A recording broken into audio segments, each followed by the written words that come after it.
ওখানে যেন কে আছে। টং। বাঁচাও বাঁচাও বাঁচাও, এই ভূতটা কোথা থেকে এলো? প্লিজ তুমি এখান থেকে চলে যাও, আমার খুব ভয় লাগছে। Help help. আমি তোমার কথা কি শুনবো? তুমি যদি আমার কথা না শোনো তাহলে পরিণতি খারাপ হবে। প্লিজ আমাকে তুমি ছেড়ে দাও, প্লিজ ছেড়ে দাও। আমার কি দোষ করেছি আমি? প্লিজ ছেড়ে দাও, হেল্প। কেউ যদিও বা চলে আসে আমি তো তাকে ছাড়বো না, সবাইকে মেরে ফেলবো আমি। আমার অনেক ক্ষমতা আছে। তুমি কি উদ্দেশ্যে এসছো আমার কাছে? জানো আমার সাথে কি হয়েছে? কি হয়েছে তোমার সাথে? আমি চুপি চুপি বলছি, কেউ শুনতে পাবে না তোমার কথা। বলো তোমার কি হয়েছে? কিছু কি খারাপ ঘটনা করেছে তোমার সাথে? একটা পুরাতন ঘটনা।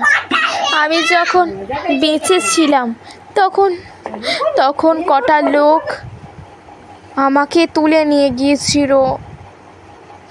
তুলে নিয়ে গিয়ে আমাকে তারা মেরে ফেলে। একটা সাপ নিয়ে আমার গায়ে দেয় এবং সেই সাপটা আমাকে কামড়ে দেয়। এর ফলে আমি মারা যাই। আর 2 দিন ধরে আমি সেই সাপের কামড় দিয়ে শুয়েছিলাম। আমার তো একটুও চিকিৎসা হয়নি, ভুগে ভুগে মারা গেছি আমি। তোমার সঙ্গে না অনেক খারাপ ঘটনা ঘটেছে, তুমি চিন্তা করো না, আমি পুলিশকে এই ব্যাপারে বলবো। বেঁচে থাকতে যখন কোনো পুলিশ আমাকে সাহায্য করেনি, এখন মারা গেছি আমি, কী প্রতিবাদ চলবে আমার জন্য? তারা এখন অন্য দেশে চলে গেছে, এই করে কোনো লাভ নেই। তাদের আমি ধ্বংস করতে চাই। কিভাবে তুমি ধ্বংস করবে তাদের? আমাকে তুমি হেল্প নিতে পারো, আমি তোমার কিছু হেল্প করতে পারি। তুমি কি সত্যিই কি এই কাজটা করতে পারবে? তাহলে এটি অসম্ভব।